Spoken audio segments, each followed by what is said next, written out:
الحمد للہ وکفا وسلام علی عبادہ الذین اصطفیٰ اما بعد۔ اللہ تعالیٰ نے بہت احسان فرمایا کہ آپ حضرات تشریف لائے، اور جب آپ کے آنے کی اطلاع ملی تھی تو اسی وقت سے بہت خوشی اور بہت مسرت کے احساسات تھے کہ اللہ کا شکر ہے آپ یہاں پڑھنے پڑھانے کی غرض سے تشریف لا رہے ہیں۔ حضرت مولانا سے الحمدللہ قدیم سے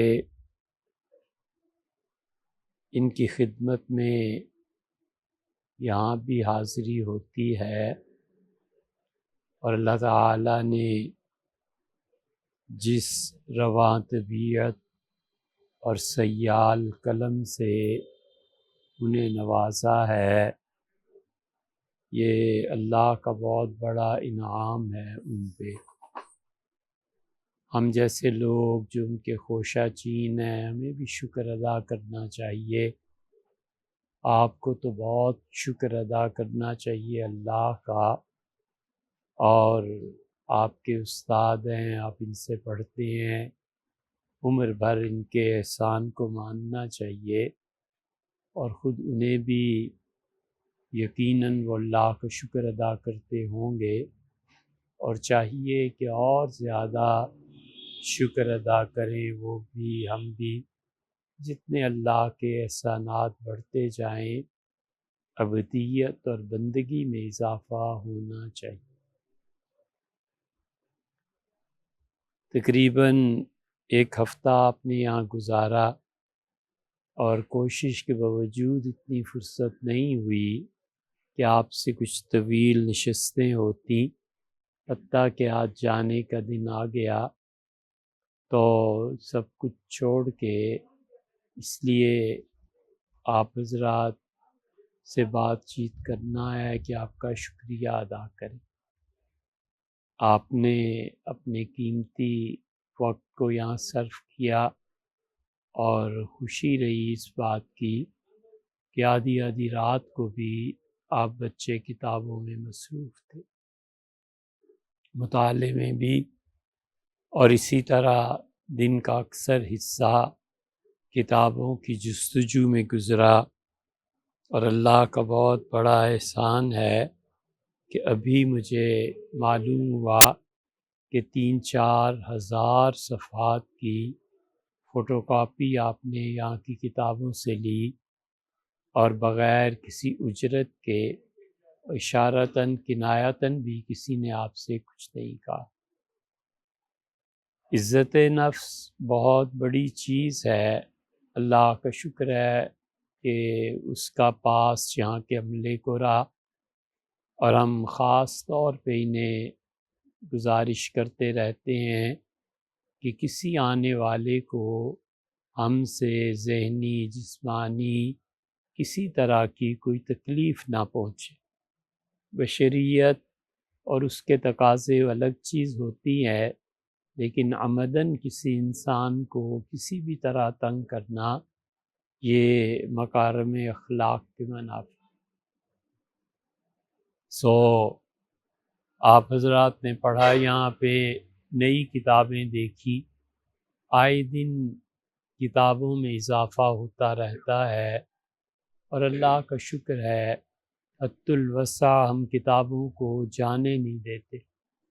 کچھ بھی کریں، کتابوں کا حصول سب سے پہلی ترجیح ہوتی ہے اپنے تئیں، اور پھر اس سے بھی اگر بلندتر چیز ہے تو یہ کہ آنے والے انسانوں کی خدمت کی جائے۔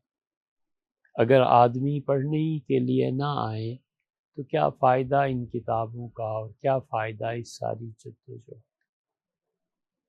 تو آپ تشریف لائے، آپ نے پڑھا، اور اللہ کا شکر ہے، مجھے خیال آتا ہے کہ اسمانا کو جب بھی موقع ملتا ہے کہ وہ طالب علموں کو اس ذخیرے سے روشناس کرائیں، وہ کوتاہی تو کیا، وہ پہلے سے ہی ذہنی طور پہ ہوتے ہیں، پروگرام بناتے ہیں کہ فلاں میں اتنی چھٹیاں آ رہی ہیں تو یہ چھٹیاں وہاں گزارنی۔ علم کے ساتھ تعلق اور یہ سب چیزیں آپ کی لائق تحسین بھی ہیں، اور آپ سب ہم سے زیادہ یہ جانتے ہیں کہ طالب علم کے لیے اللہ کے ہاں کتنی قدر و منزلت ہے، اور اسی کے صدقے میں اللہ تعالیٰ اس دنیا میں بھی عزت اور رزق دیتا ہے۔ امتحانات آتے ہی ہیں، لیکن ہم سب کو بچوں اس بات پر غور کرنا چاہیے۔ امید ہے آپ ہماری اس گزارش پہ ضرور غور فرمائیں گے، اس کو سوچیں، اور چاہیں تو ہمیں اس بات کا جواب دیں، ٹیلی فون پہ بتائیں، لکھ کے بھیج دیں کہ یہ بات کیسی ہے اور آپ کو اس سے اتفاق ہے یا نہیں۔ حق چاہے اس کی حمایت میں دنیا میں ایک آدمی رہ جائے، حق ہی ہوتا ہے، اور باطل کے ساتھ کروڑوں بھی چمٹ جائیں تو پھر وہ باطل ہی میں جمع ہوتا رہتا ہے، حق نہیں بنتا، عدد کا اضافہ ہو جاتا ہے، حق نہیں بنتا۔ کہ ہم سب لوگوں کو غور کرنا چاہیے اس بات پہ کہ اب ہمارے یہاں مدارس کی جو حیثیت ہے وہ کیا ہو رہی ہے، اور ہم جس سوال کی طرف جا رہے ہیں، ہم میں سے ہر ایک کو اس سوال کے روکنے کی کوشش کرنی چاہیے۔ ہمارے مدارس میں بہت سی ایسی چیزیں در کر آئی ہیں جو اسلاف میں نہیں تھی، اور اس میں بہت جامع عنوان ایک یہ بھی ہے کہ بچے اپنی تعلیم کو چھوڑ کے غیر تعلیمی سرگرمیوں میں مصروف ہیں۔ آج یہ دن منایا جا رہا ہے، آج یوم آزادی منایا جا رہا ہے، آج فلاں دن آ گیا ہے، آج سیاسی جلسہ ہے شہر میں لہٰذا مدارس میں چھٹی ہے۔ یہ سب ایسے غلط رجحانات ہیں جن کی شدت سے مخالفت کرنی چاہیے، اور عملاً بھی کہ نہیں پڑھنا تو بھی پڑھیں گے، تاکہ یہ ٹرینڈ نہ چلے کہ ہم نے اپنے قیمتی اوقات کو سیاست میں ان چیزوں میں لگا دینا۔ بہت غلط بات۔ آپ سب سے پہلے اپنی تعلیم پوری کریں۔ ہم سب کو تعلیم پوری کرنے کے بعد پھر کوئی جاتا ہے سیاست میں، بسم اللہ 100 بار جائے، وہ اپنے مستقبل کا فیصلہ کرنے میں خود مختار ہے، کوئی اس پہ جبر نہیں کر رہا۔ تو کہتا ہے جی نہیں جاتا سیاست میں، جو کچھ میں نے پڑھا ہے اسے میں پڑھاؤں گا۔ بسم اللہ یار، 100 بار آئیں آپ پڑھائیں۔ ایک کہتا ہے کہ پڑھا لیا، اب مجھے خیال ہے کہ میں کچھ لکھوں، اس میں لگ جائے۔ کس نے روکا ہے؟ کس نے منع کیا ہے؟ بہت اچھا۔ کہتا ہے کہ میرا خیال ہے کہ اس میں سے بس صرف ایک چیز میں لے لوں، منطق ہے، فلسفہ ہے، کوئی اور چیز ہے، کتاب ہے، حدیث شریف ہے، کوئی چیز، اور وہ کہتا ہے زندگی اس کے ساتھ کھپا دوں، کھپ جائے، کوئی منع نہیں کرتا۔ ایک کہتا ہے میں ریڑھی لگاتا ہوں، تو بسم اللہ لگاؤ یار، تم کو کس نے روکا ہے؟ اس لیے کہ دنیا میں سب سے بڑا نقصان جو مغربی تہذیب نے دیا ہے وہ یہ ہے کہ انہوں نے علم برائے معیشت کر دیا، علم کو کمانے کا ذریعہ بنا دیا ہے، حالانکہ ہمارے یہاں یہ نہیں رہا۔ دنیا میں ہمیشہ علم برائے انسانیت رہا ہے کہ انسان بنیں گے۔ ہندو برہمن تھے اور چیلے ہوتے تھے، ان کو پڑھاتے تھے اس لیے نہیں کہ تم جا کر کچھ کماؤ گے اس سے، وہ کہتے تھے اس لیے کہ تم انسان بن۔ شرک پہ مبنی تعلیمات، لیکن انجام یہ کہ انسان بن۔ ہمارے ہاں اللہ تعالیٰ کی توحید، صحیح عقیدہ وغیرہ وغیرہ، انجام کار یہ کہ صحیح بچے، صحیح انسان آپ بنے۔ اسی طرح حتیٰ کہ جو چرچ تھے ان میں بھی یہی ہوتا تھا کہ وہ لوگ تعلیم دیتے تھے تاکہ خدا کا خوف پیدا ہو، انسان بنے، اور مکر فریب اور ان چیزوں سے ہم کیا، ہندو کیا اور عیسائی کیا اور سکھ کیا، سب اپنے آپ کو محفوظ رکھیں اور اس دنیا کو ایک خوبصورت باغ، ایک اچھی رہنے کی جگہ بنائیں جہاں امن اطمینان سے انسان زندگی گزارے۔ لیکن افسوس کہ تعلیم کا رجحان مڑا اور وہ بجائے اس کے کہ انسان بنے وہ معاش کی طرف چلا گیا۔ اس سے بدتر ظلم خدا کی اس مخلوق اور خدا کی اس بنائے ہوئے زمین پہ کبھی نہیں، سب سے بدتر چیز۔ تو اس لیے بچوں، تعلیم میں کوتاہی، تعلیم میں کمی اور بغیر تکمیل کیے کسی اور شعبے میں چلا جانا، یہ نہیں ہونا چاہیے۔ بالکل پتہ بھی نہیں ہونا چاہیے کہ سیاست میں کیا ہو رہا ہے، تو ملک کیسے چل رہا ہے، پیسے کہاں سے آ رہے ہیں اور کون سا ملک قرضہ دے رہا ہے۔ جہاں ساری دنیا جائے گی معاشی اعتبار سے، ہم کوئی انوکھے تھوڑے ہیں، ہم بھی اسی کے ساتھ ہیں، لیکن جس مقصد کے لیے آپ آتے ہیں وہ مقصد پورا ہے۔ پڑھنے آئے ہیں حدیث شریف، اور آپ حدیث ہی نہ پڑھیں تو مجھے آپ بتائیں، مفتی صاحب سے پوچھ لیں کہ اگر آپ جو پڑھنے آئے ہیں اس میں جتنی کوتاہی کریں گے، اس مدرسے میں رہنا اور اس کا کھانا کھانا اتنا کس میں جائے گا؟ یہ ویسے تو حرام حلال کے مسائل ہم دارالفتاء میں حدیث شریف میں بہت پڑھتے، سنتے، سناتے اور تنقید کرتے رہتے ہیں۔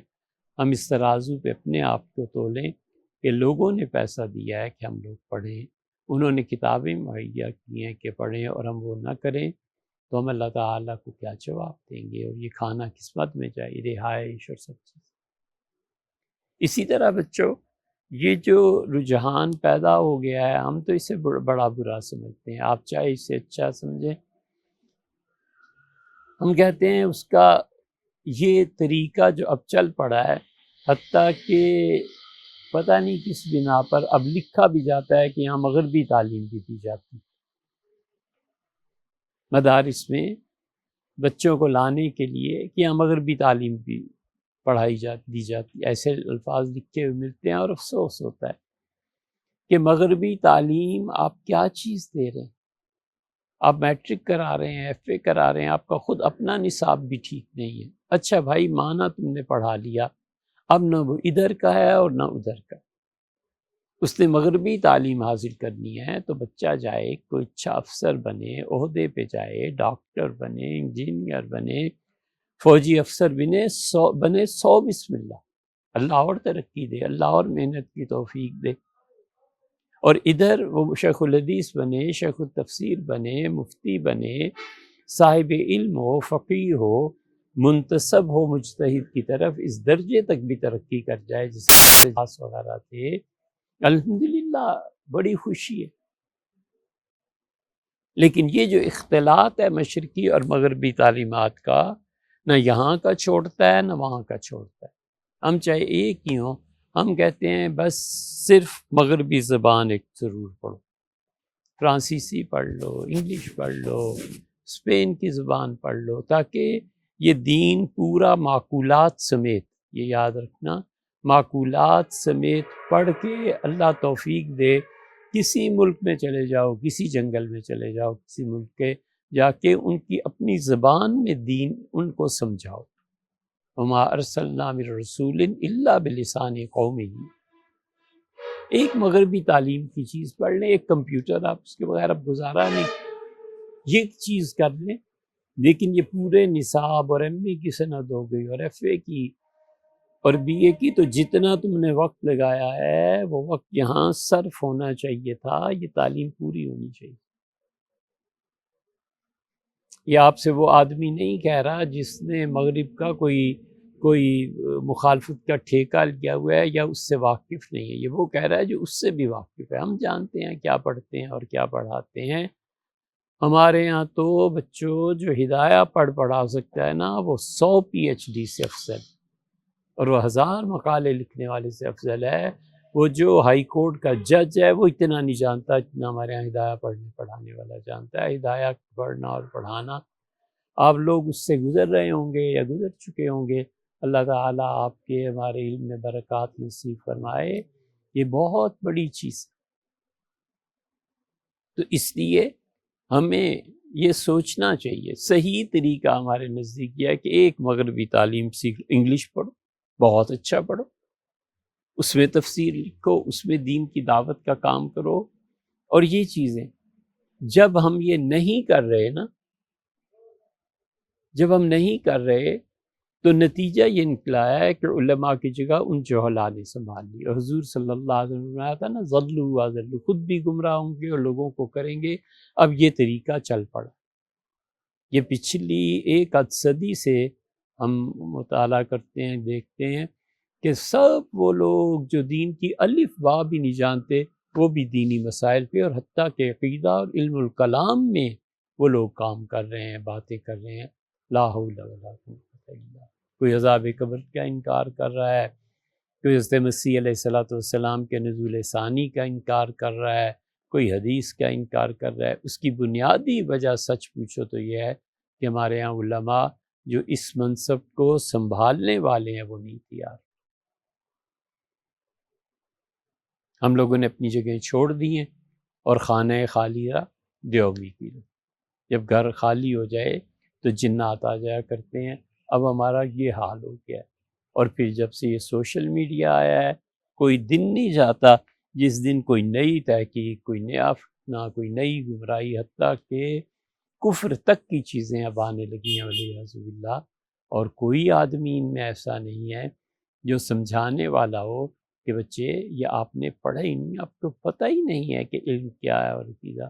ایک اٹھتا ہے وہ کچھ اور کچھ اور کچھ، اور معراج پہ حضور صلی اللہ علیہ وسلم کی یہ چیزیں ایسی ہیں۔ تو یہ سب اس لیے ہے کہ ہم نے پڑھنا چھوڑا۔ آپ یہاں آ کے خوش ہوئے ہیں، مختلف لوگوں سے آپ نے اس کا اظہار کیا ہے، ہم تک بھی بات پہنچی اور نئی سے نئی کتابیں آپ نے دیکھی ہیں۔ ہمارا اصل کام یہی ہے۔ جنرل جو فوج کا کہے کہ میں کل سے پھلوں کی منڈی میں جا کے بہترین سیب، انگور، کشمش یہ لاؤں گا، تو کوئی پوچھے کہ حضرت یہ اتنا آرمی نے جو آپ پہ خرچ کیے کس مقصد؟ اس لیے تھا۔ ایک ریڈی والا جو کہے کہ مفتی صاحب ہٹو میں فتویٰ دیتا ہوں، تو آپ اس سے پوچھو۔ اور ایک مفتی جو کہے کہ میں جا کے اب ایف اے اور بی اے اور ایم اے کرنے لگا ہوں، اس سے پوچھو تم کیا کرنے چلے ہو، تم کس مقصد کے لیے۔ تو اس لیے تھوڑے طالب علم، ستھرے چنے ہوئے، بس بہت ہے۔ یہ کیوں ضروری ہے کہ ہم دورے میں 400 آدمی لیں، دورے میں 15 20 25 بچے، حد ہو گئی 30 بچے، استاد جانتا ہو کہ کس میں کیا صلاحیت ہے عبارت پڑھنے کی، اس کو سمجھنے کی، اور اس کے ساتھ ساتھ استاد 30 بچوں کی 25 بچوں کی تعلیم کم بھی ہو تو تربیت کر دیتا ہے۔ ہمارے اساتذہ تعلیم دیتے تھے، بلا شبہ ہم ہی نالائق تھے، ان کی تعلیم کو ہضم نہیں کر پائے، لیکن تربیت اس سے زیادہ کر دیتے۔ بچے ایسے بیٹھتے، بچے اس طرح کرتے ہیں، کتاب اس طرح پکڑتے ہیں، دیکھو کھانا کھایا اس طرح کھاتے ہیں۔ یہ تربیت تھی جو تعلیم کے ساتھ ساتھ اساتذہ کرتے تھے۔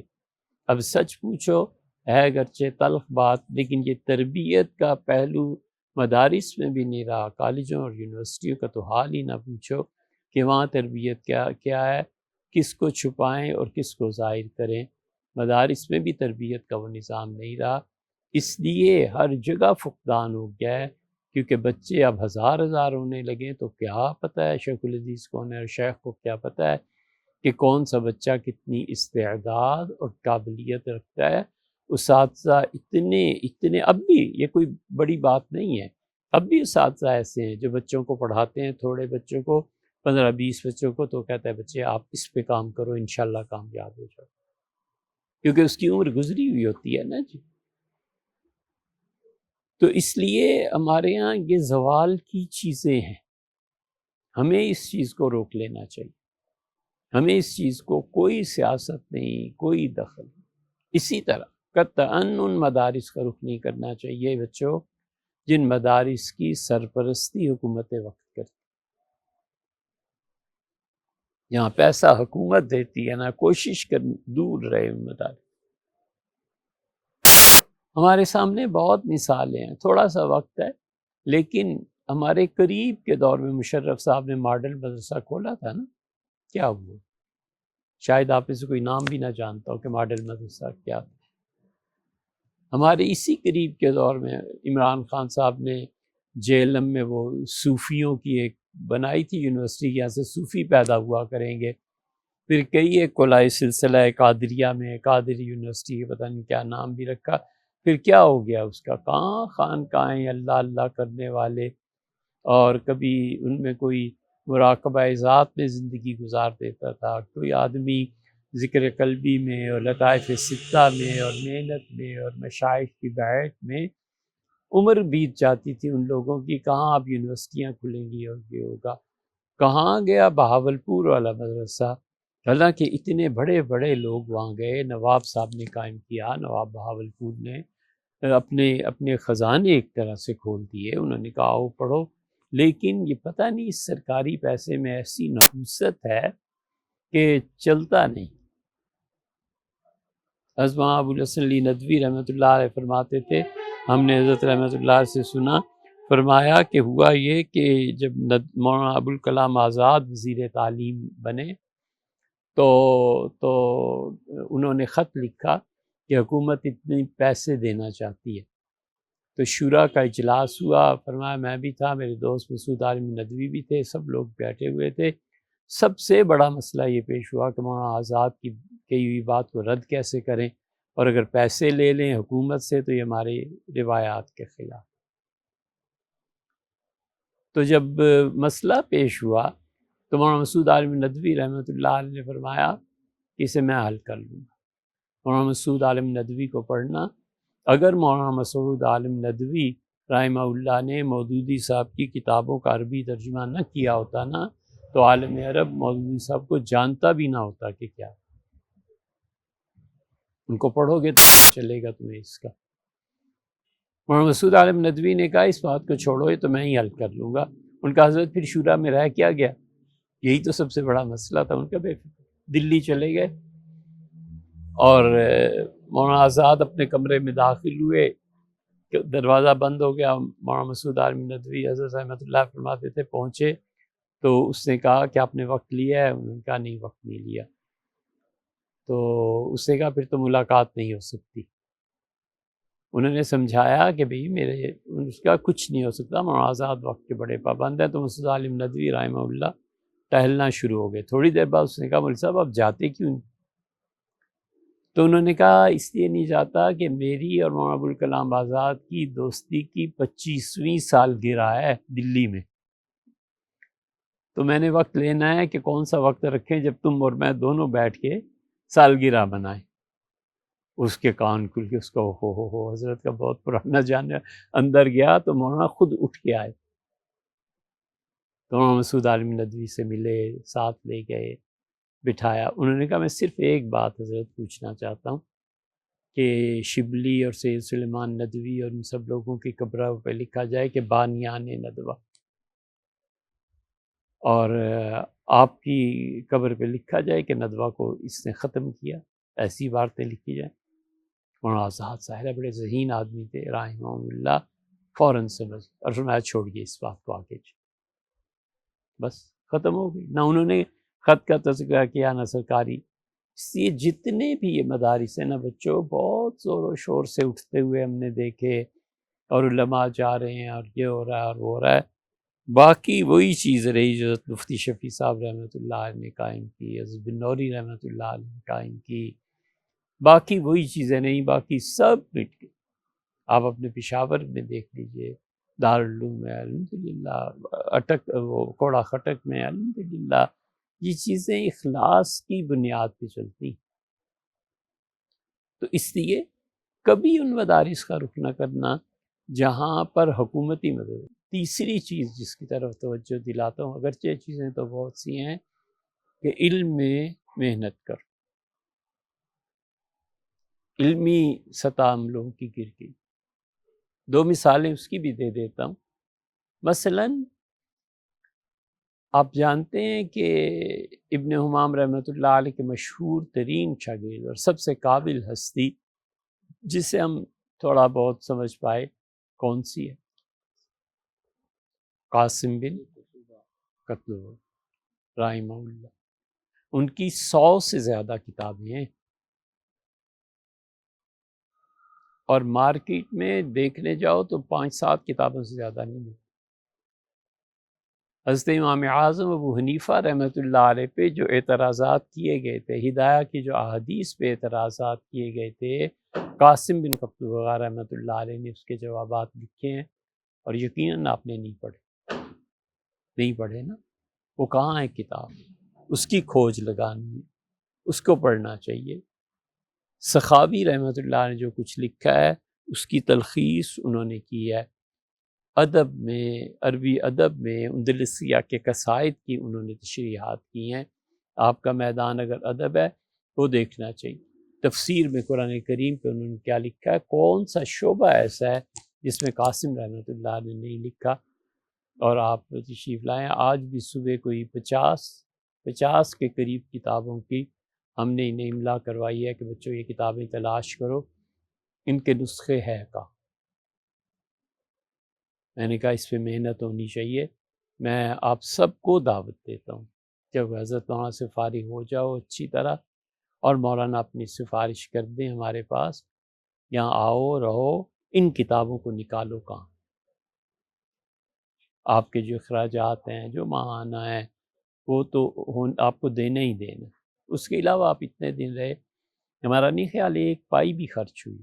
الحمدللہ یہاں سب فری نظام چل رہا ہے، اور اللہ کے جو بندے چلا رہے ہیں، اللہ تعالیٰ ان کے جان مال اور اسباب میں برکتیں عنایت فرمائے۔ نہ ہم نے کچھ لینا نہ دینا، بس ہمارے لیے یہی بڑی خوشی کی بات ہے کہ آپ کو پڑھتے ہوئے دیکھیں، اور علم پھیلے۔ مشرقی علوم مردہ ہو رہے ہیں، انہیں بچاؤ، بس اتنی بات۔ جتنے مشرق نے علوم پیدا کیے ہیں سب مردہ ہو رہے ہیں، انہیں بچانا چاہیے۔ بخاری شریف کے نسخے آپ نے دیکھے ہیں، یہ پورے ملک میں کہیں دیکھنے کو نہیں ملیں گے، اسی لیے کہ بخاری جب پڑھو گے تو اس پہ نون لکھا ہوتا ہے نا، حاشیے میں یہ نسخہ، اس نسخے کو دیکھو۔ ہمارے یہاں ایسے نسخے ہیں جن پر اثر نو کام کرنے کی ضرورت ہے کہ اس نے بسم اللہ کی بات سے آخر کتاب التوحید تک کیا کیا لکھا۔ وہ نسخے آ گئے ہیں، چھپ گئے ہیں، اب چھپے ہیں جا کے 1500 سال میں، اب وہ نسخے چھپے ہیں۔ اب بچے چاہیے جو اس میں محنت کریں۔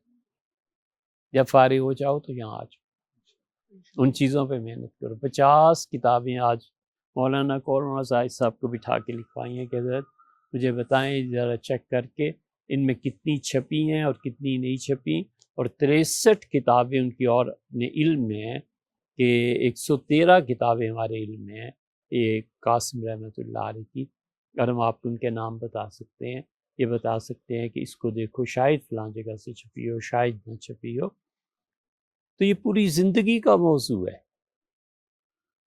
500 سال بھی عمر ہونا تو قاسم رحمۃ اللہ علیہ کی 113 کتابوں کو ایڈٹ کرنا، چھپوانا، 500 سال بھی تھوڑے،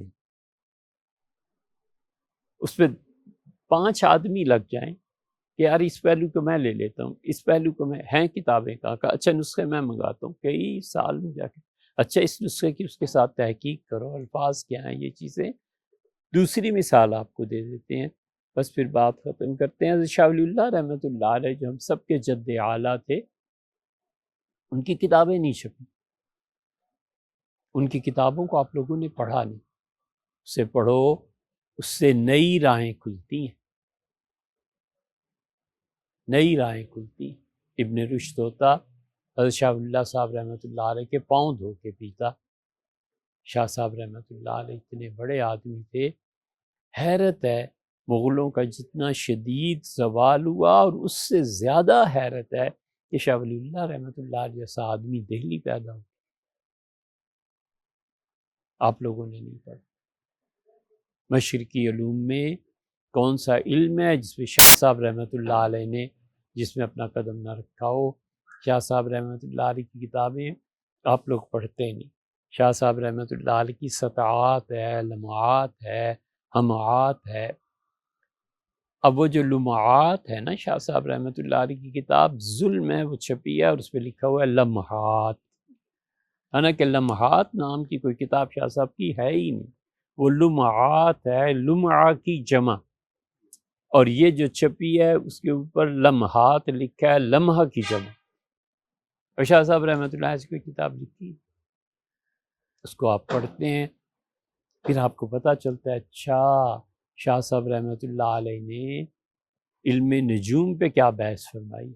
آپ تو لکھ دیں گے علم نجوم حرام ہے، شاہ صاحب رحمۃ اللہ علیہ فرماتے ہیں کہ عطارد جو سیارہ ہے، جو ہے سیارہ، اس کے ساتھ ہوا کا تعلق ہے، اور اللہ کے فرشتے اس سے منسلک ہیں، اور اس کی یہ حالت ہے اور یہ حالت ہے، اور جس آدمی کا تعلق عطارد ستارے سے ہوتا ہے اس میں یہ چیزیں آتی ہیں۔ وہ علم نجوم کی پوری بحث ہے۔ وہ کہتے ہیں کہ صوفی پہ جب قبض اور بسط کے حالات ہوتے ہیں، جب انشراح صدر ہوتا ہے اور انقباض صدر ہوتا ہے، دعا کو جی چاہتا ہے یا نہیں چاہتا، اس روحانیت کا تعلق ان ستاروں سے ہے۔ اور پھر آگے چل کے ایک جگہ تحریر فرماتے ہیں کہ اللہ نے ان ستاروں میں قدسی شان نہیں رکھی، اس لیے یہ عبادت کے اور الہ ہونے کے لائق نہیں۔ اب شاید گھوم جاؤ، مجھے کہیں کوئی علم نجوم کا ماہر ملے تو میں بھی اس سے دو چار عبارتیں حل کراؤں کہ شاہ صاحب رحمۃ اللہ نے کہا، ملائے اعلیٰ پہ بحث کرتے۔ ایک جگہ کہتے ہیں کہ سیدنا علی رضی اللہ عنہ کے زمانے کے لوگ وہ اس درجے کے نہیں تھے جس درجے کے لوگ حضرات شیخین خلفائے راشدین جو اول اور ثانی ہیں رضی اللہ تعالی عنہ، ان کے درجے کے لوگ۔ پھر وہ کہتے ہیں اپنا مشاہدہ کہ میں نے امیر المومنین سیدنا علی رضی اللہ عنہ کو دیکھا، ہمہ وقت عالم قدس کی طرف متوجہ ہیں، اس لیے خلافت میں وہ بات نہیں ہوئی جو پہلوں میں ہے، اور پہلوں کو دیکھا تو عالم قدس میں بھی اور عالم خلق بھی دونوں طرف یک وقت متوجہ۔ اب یہ ایسی چیزیں ہیں، جب آپ حضرت کی کتابیں پڑھتے ہیں، حجت اللہ البالغہ ہی پڑھ لو، اس میں بھی ایسی چیزیں آئی ہیں۔ تو میں نے دو مثالیں یہ اس لیے دی کہ مولانا سندھی رحمۃ اللہ علیہ ایسی چیزوں پہ قدرت رکھتے۔ اب بجائے اس کے کہ سندھی رحمۃ اللہ پہ کوئی تنقید کرے، نقد کرے، یہ کرے وہ کرے، چھوڑو یار ان باتوں کو۔ دل کا امت ان کا دخل، ایک صدی ہو گئی ان حضرات کے زمین، اب ہم ابھی تک اس کے ولیعذ باللہ کفر اسلام پہ ویسے کر رہے ہیں۔ جو انہوں نے لکھا ہے، جو انہوں نے حد درجے تک ادب چاہیے بھائی، احترام چاہیے۔ آپ مانتے ہیں یا نہیں مانتے، لیکن ولیعذ باللہ وہ ایک مثال ہے پنجابی کی، کہتے ہیں ایک نے کہا تم کتے ہو، تو دوسرے نے کہا چھوڑو یار دفع کرو، اس سے تمہیں کتا کہا، چلو جاؤ پڑھو۔ تو پہلا پھر پلٹ کے آیا اور اس سے کہا میں نے تمہیں کتا کہا ہے نا تو تم بھونک کے بھی دکھاؤ گے تاکہ دنیا کو پتہ چلے تم کتے۔ وہ پہلی تو غلطی تم نے کی کہ اسے کتا کہا، اوپر سے کہتے بھونک کے بھی اب دکھا۔ ولیعذ باللہ اس طرح کے لوگ مذہب میں آ جائیں، بڑی بری بات، بڑی بری بات ہے۔ تو اس لیے یہ مثالیں آپ کے سامنے رکھی ہیں کہ آپ سوچیں مستقبل میں کیا کرنا ہے۔ بس علم کے ساتھ جڑ جاؤ، تعلق رکھو، اور علم کے ساتھ ساتھ تربیت بھی۔ اللہ تعالیٰ آپ کا آنا بھی قبول فرمائے۔ مولانا جو آپ کے قائد ہیں، لے کے آئے ہیں، اللہ ان کی مساعی کو بھی قبول فرمائے۔ اللہ تعالیٰ ہمیں آپ کو سب کو برکات نصیب فرمائے۔ خدا جب برکت دیتا ہے تو تھوڑی چیز بھی بہت زیادہ ہو جاتی ہے، اور اس توقع اور امید پہ کہ آپ آئندہ بھی آتے رہیں گے انشاءاللہ۔ اور جب فارغ ہو جاؤ تو جہاں اور 10 چیزیں سوچنی ہے یہ بھی سوچو کہ یہاں آ جاؤ، یہاں آ کے قاسم رحمۃ اللہ علیہ کی کتابوں کی تحقیق، کوئی کا تحقیقی کام شروع کرو، 15-20 سال بعد پتہ چلے کہ اس آدمی نے تنہائی میں خاموشی میں بیٹھ کے یہ کام کیا تاکہ عالم اسلام اس سے فائدہ، دنیا اس سے فائدہ اٹھائے۔ بہت شکریہ، پھر شکریہ آپ کا، اللہ جزائے خیر۔ بسم اللہ الرحمن الرحیم، لا حول ولا قوة الا باللہ العلی العظیم۔ الحمدللہ ثم الحمدللہ۔ ہمارے یہاں آنے کی کچھ مقاصد ہیں، اور ان مقاصد میں سب سے پہلا جو مقصد ہے وہ ہمارے ساتھ جو ساتھی آئے ہیں سارے ٹیم درجہ تخصص کے طلباء ہیں، اور ان کے اپنے اپنے مقالے ہیں۔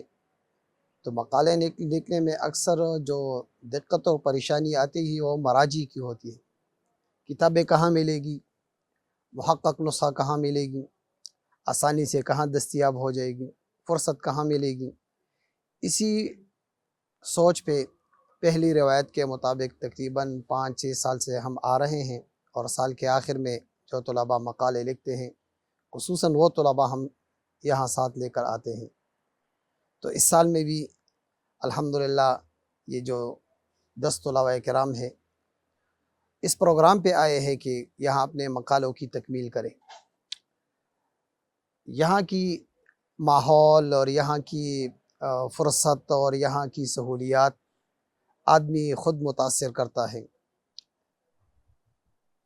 مفتی صاحب نے تو کئی مرتبہ ہمارے شکریہ ادا کیا کہ آپ آئے ہیں، اور معافی بھی مانگے کہ شاید کچھ تیزی ہو اور سہون ہوئی، لیکن ان کی معافی مانگتا ہوں۔ لیکن فیصلہ آدمی خود نہیں کرتا ہے، فیصلہ وہ کرتا ہے جو دوسرے ہوتے ہیں۔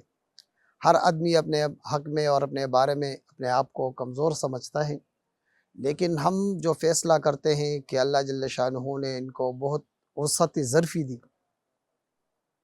کتاب مہیا کرنا، کھانا مہیا کرنا، رہائش مہیا کرنا، اور الحمدللہ جو ہمارے ساتھ اکثر طلباء آتے ہیں دونوں طرف سے ان کی پورا خدمت اور ان کے جو کرائے کے انتظام ہوتے ہیں بھی مفتی صاحب کرتے ہیں۔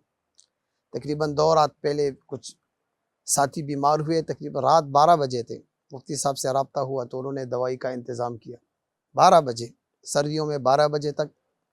یہاں الحمدللہ اس مرتبہ کئی علماء سے ملاقات ہوئی، بڑے بڑے علماء تھے، کراچی سے کمال الدین راشدی صاحب جو تفسیر لکھ رہے ہیں وہ آئے تھے۔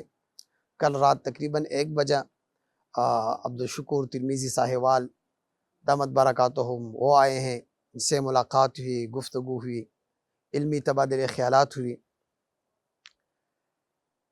اور ابھی جو ہماری جانے کا وقت ہے تو ہم نے خود بھی سوچا ہے، مفتی صاحب نے بھی اس کا تذکرہ کیا کہ تقریباً 5 بڑے ضخیم کتابوں کی ہم نے کافی کر لی اپنے مدرسے کے لیے۔ کچھ چھوٹی چھوٹی کتابیں ہیں، یہاں ہمارے جو تصحیحات جو پروف ریڈنگ کرتے تھے طلباء، ان کے جو مقالے ہوتے تھے انہوں نے بھی کاپی کرا لی۔ تقریباً 3 سے لے کر 4,000 تک صفحات اور ان کی فوٹو کاپی کرنا، ان کو ترتیب دینا، یہ انہوں نے مجاناً فری کر دیا۔ اللہ ان کو بہت سے جزائے خیر سے نوازے، اور ہمارے آنے کا مقصد بھی یہی ہے کہ ہماری جو علمی روایات ہیں وہ مضبوط ہو جائے، تحقیق اور تخریج میں جو اصل طریقہ کار ہوتا ہے اس منہج پہ ہم آ جائیں، اور ہمارے اس مقالوں سے اور ہمارے یہاں آنے سے امت مسلمہ کو فائدہ پہنچائے۔ اللہ جل شانہ سے دعا ہے کہ اللہ جل شانہ مفتی صاحب کی عمر میں برکت ڈالے، اور ان کی جو خدمات ہے اللہ ان کو مزید نوازے، اور ہمارے آنے کو اپنے رضا کا سبب بنا دے۔ جزاکم اللہ۔